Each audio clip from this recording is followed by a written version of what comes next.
Welcome to everyone who is here today. My name is Emma Holst, and I am Education Counsel at the New York Civil Liberties Union.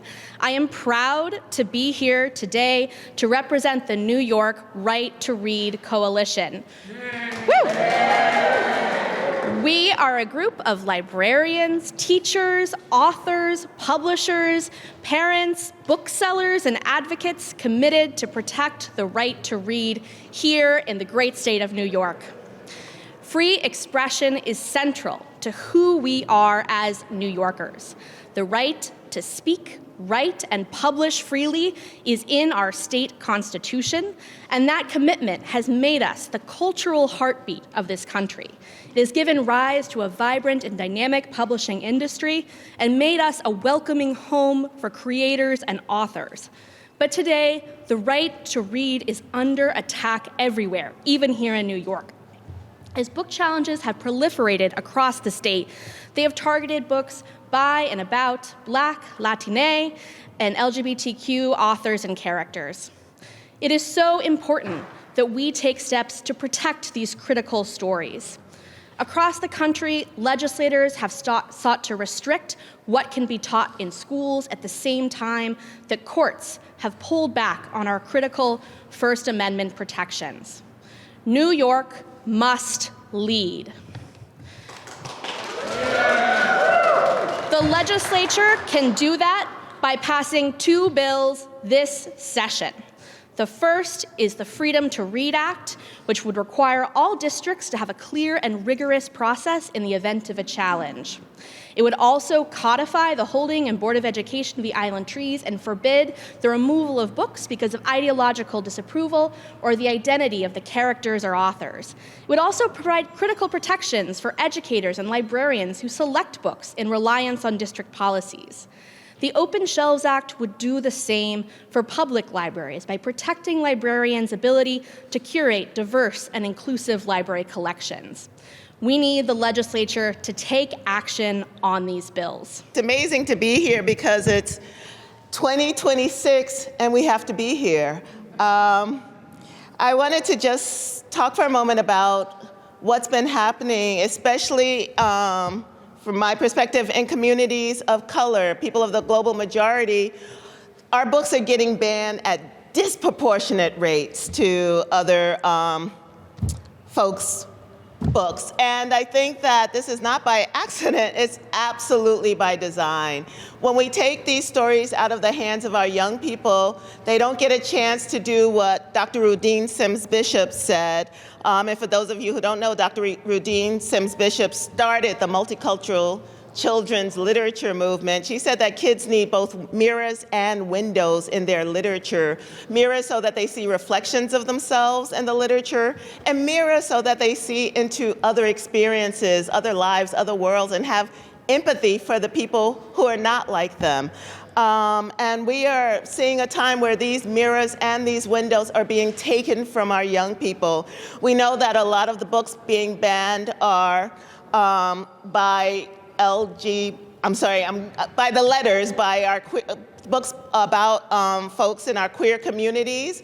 And we know that a lot of the books being banned are about folks who live outside of the white experience. And those books are disappearing not only from the hands of our own children who don't get a chance to see mirrors of themselves in the literature, but those are the windows for the kids who don't understand our experiences. So I'm here with my fellow brilliant writers and creators to say we need to stand up and we need to get these books back into the hands of the people we're writing them to. It's the reason why we're writing them. Thank you.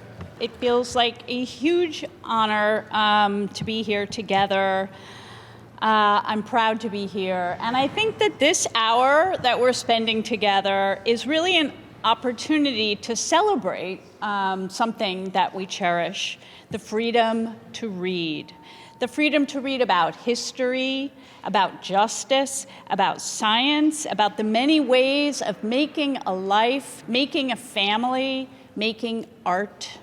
The freedom to walk for 200 pages in somebody else's boots, to sweat through their pores, to move through the world or another world, as they do.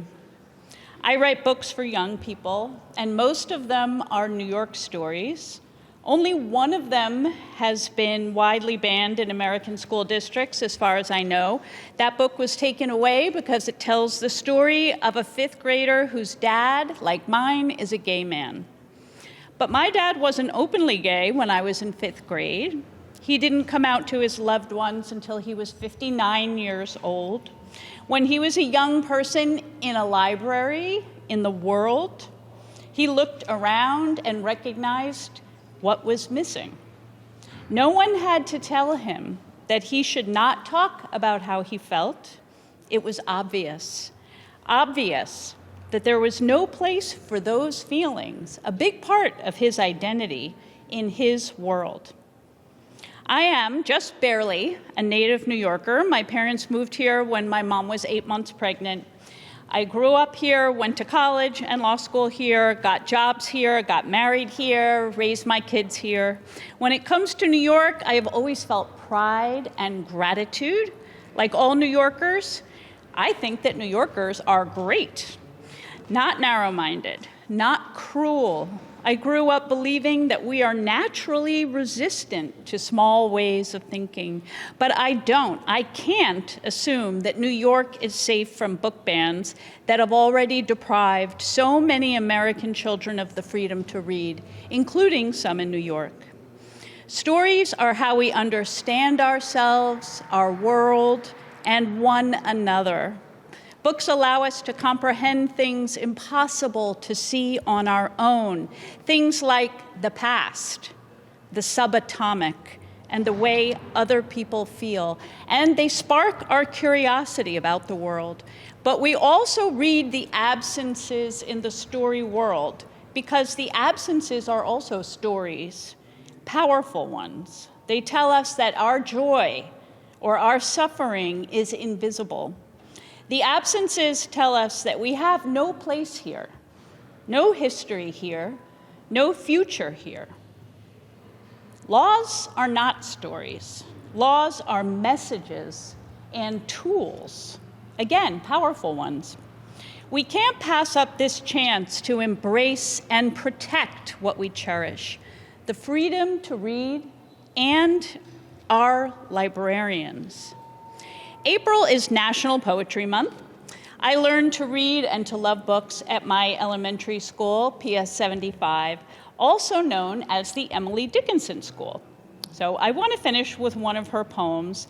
Very short. She actually wrote it on the underside of the flap of an envelope. Here it is. In this short life that only lasts an hour, how much, how little is within our power. We have the power to protect New Yorkers' freedom to read. There are 4 million New Yorkers under the age of 18 and 2.5 million enrolled in public schools. Every one of them deserves access to the ideas that will help them grow and grow knowing that they belong here in New York and in the world. Thank you.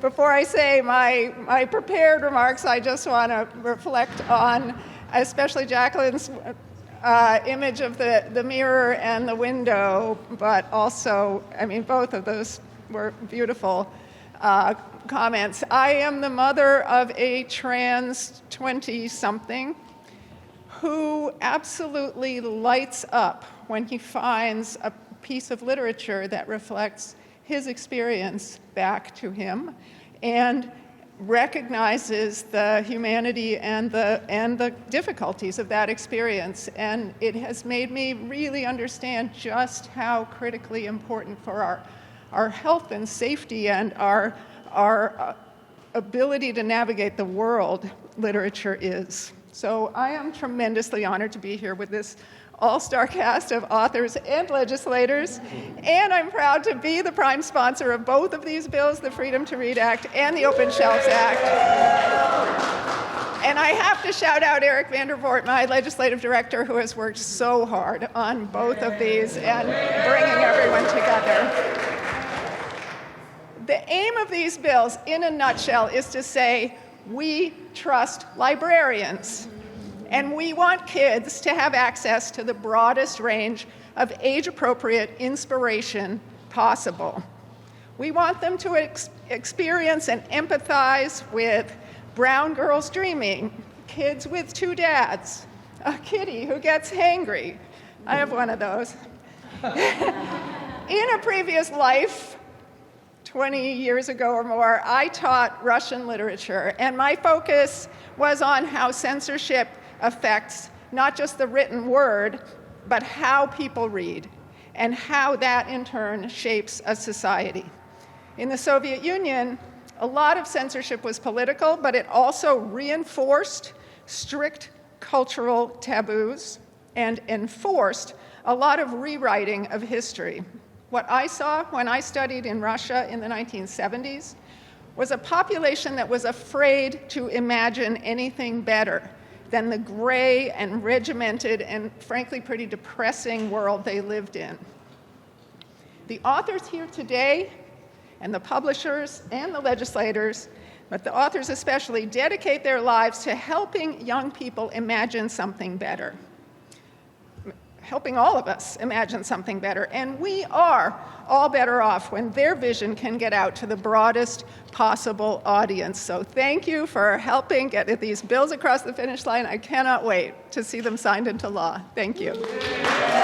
I am an avid public library user, as evidenced by my cool jacket. Check out my cool jacket.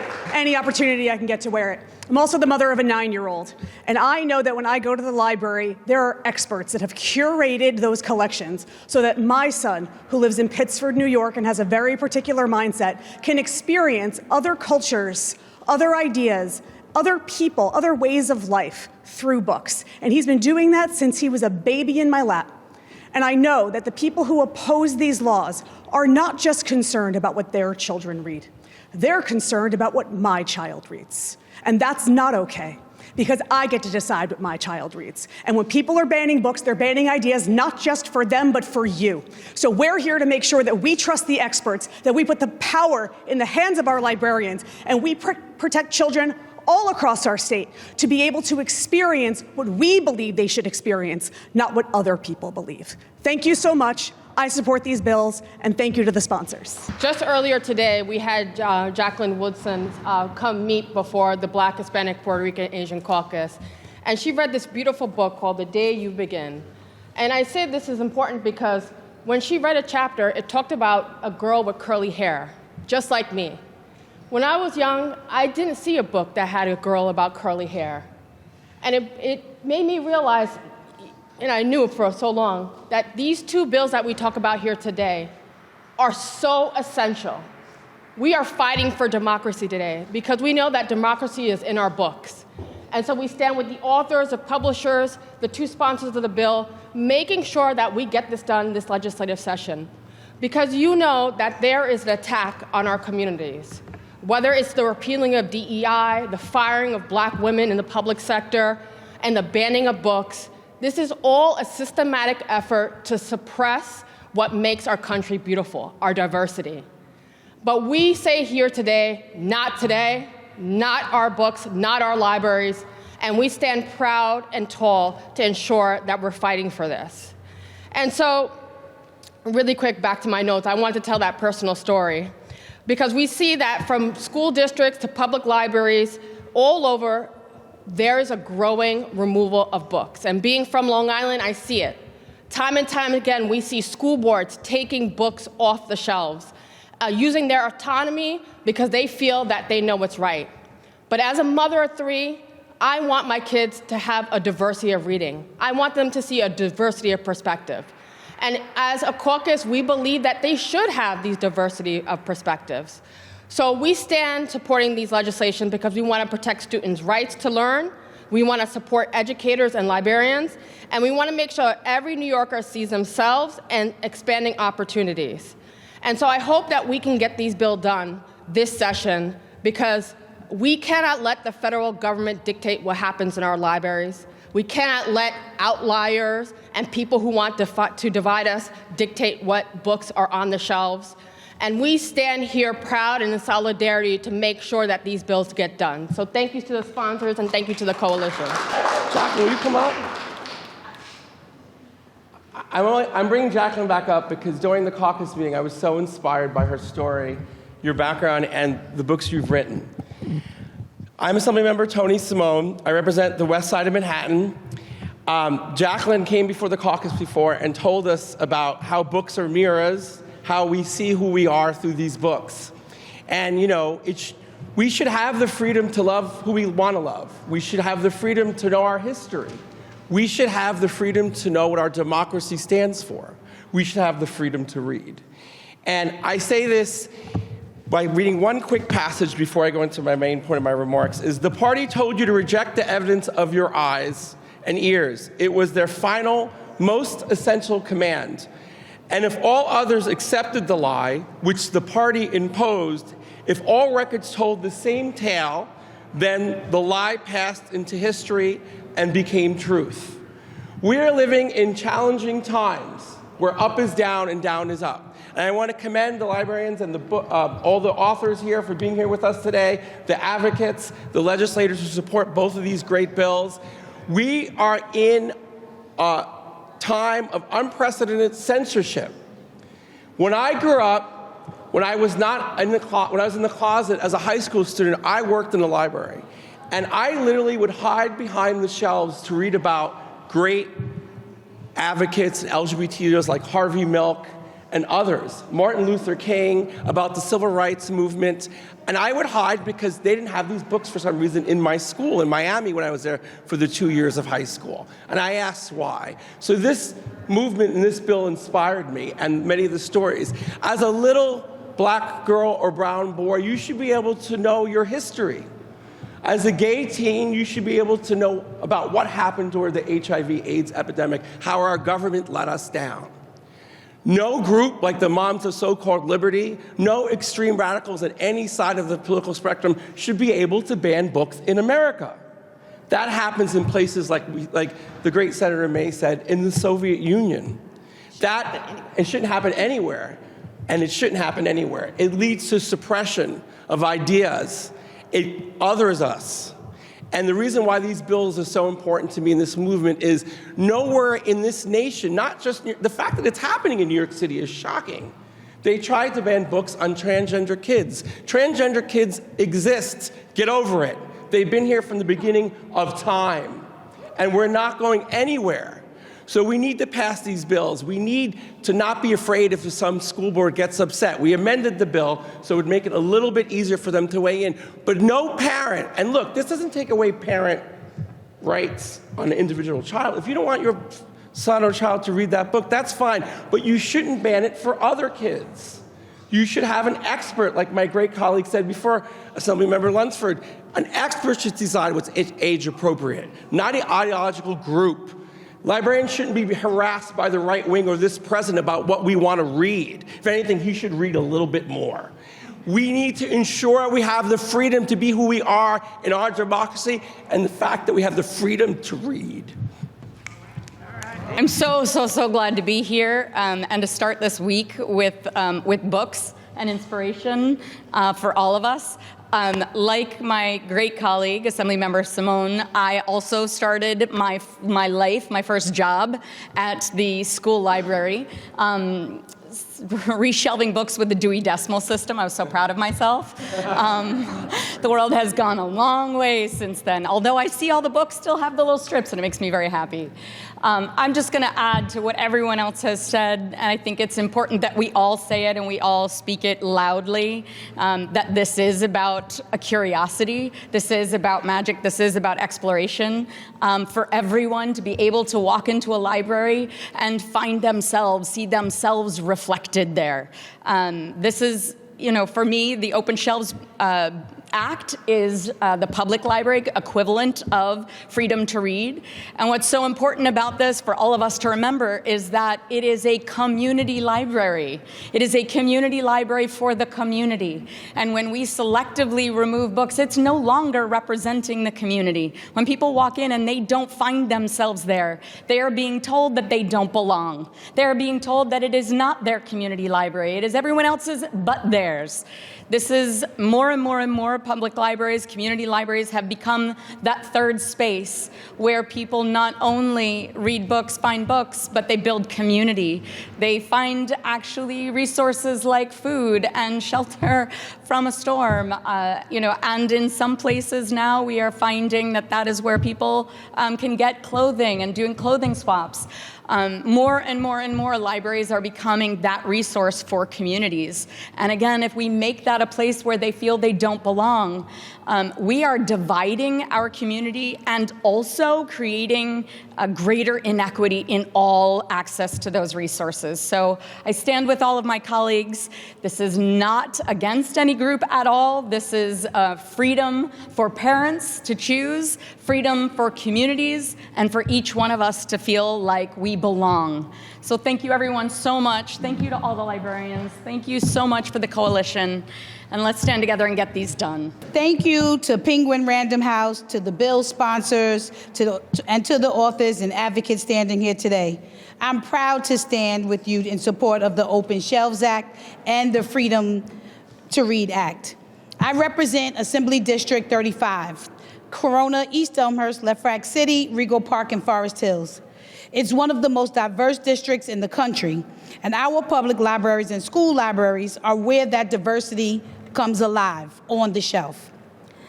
For our families, the local library isn't just a building. It's where a child sees themselves in a book for the first time. It's where a parent who speaks Spanish at home finds a story to read with their child in their language. It's where a young person figures out who they are by reading about someone whose life looks a little like theirs, or nothing like theirs at all. That access is exactly what's under attack across this country right now. Book bans don't just remove titles. They send a message to children that their stories, their families, their identities don't belong on the shelf.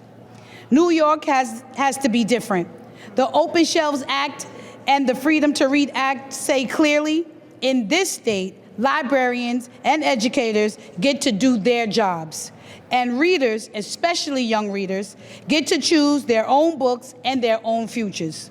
To the authors here today, including Jacqueline Woodson, whose work has meant so much to the readers in my district and across the city, thank you.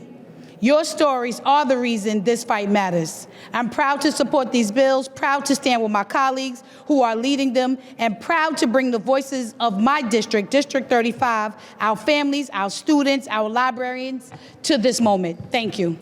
So I write, as she said, a series about a ornery house cat that is often in a bad mood. And yet, the American Library Association every 10 years compiles a list of the 100 most banned and challenged titles. And for the decade of 2010 to 2020, the Bad Kitty series as a whole came in at number 37.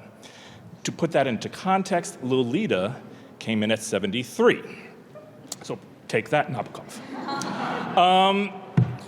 Much of the consternation is because of a specific title I did called A Bad Kitty Christmas, which briefly goes through the alphabet 4 times and rhyming. And at one portion, the cat has been found by an old woman who displays for her pictures of her friends and family. And one stanza read, here's my mother Marge with her lovely niece Nan, with her offspring Oscar, and her partner Pam. The word partner sent people into a tailspin, and it still does. That book was banned in Florida just a couple months ago. In order to illustrate the kind of rhetoric that we as writers often face and that you as legislators often face, I'm going to read to you a portion of an actual email, just a portion for brevity's sake, as well as my response to illustrate how I feel. Mr. Brule, I was reading A Bad Kitty Christmas to my 7-year-old grandson. I was very disappointed to read a reference to a lesbian couple in your book. According to the Bible, homosexuality is an abomination to God. I love all people. I just don't like some of the choices they make. It bothers me how easily people try to slip their beliefs in on small, impressionable young children. I should not have to be explaining to a 7-year-old what a lesbian couple is. Therefore, I will be purchasing and burning that book and any other that I come across with such a reference in it if I cannot get the school to remove the book from their library. Signed, Concerned Grandparent. Dear Concerned Grandparent, when I first began writing A Bad Kitty Christmas, I recognized that there could be people such as yourself who might be offended. So I debated with myself. I debated about whose interests would best be served. Do I edit myself to appease people who could be so outraged that they might even do something as drastic as to burn a book?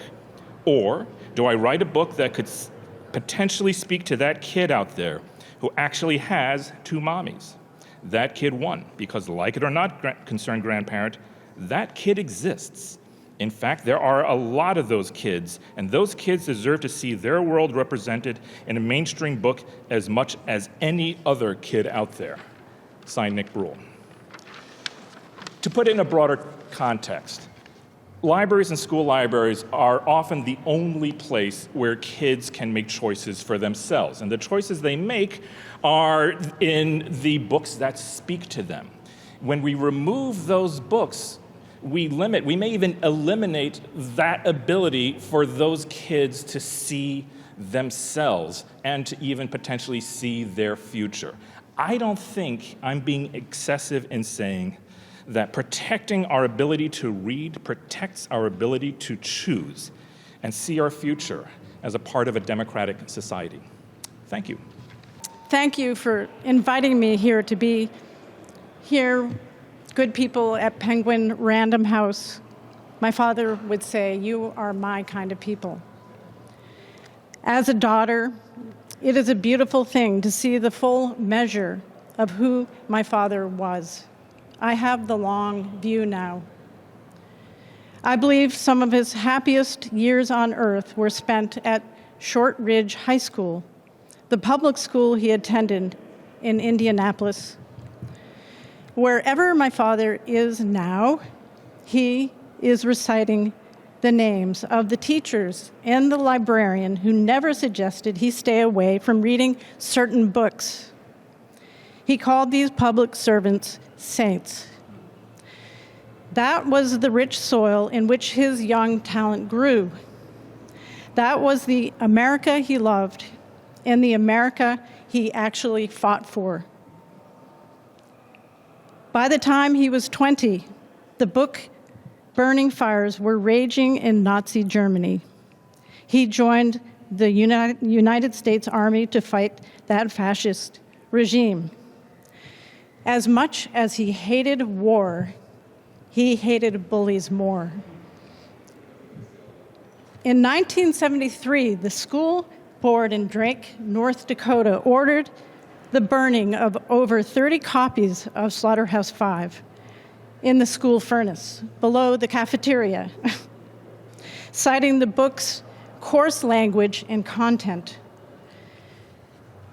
His indignant letter in response to the head of the school board asks that he be acknowledged as a real human being, that he was a World War II veteran, a father,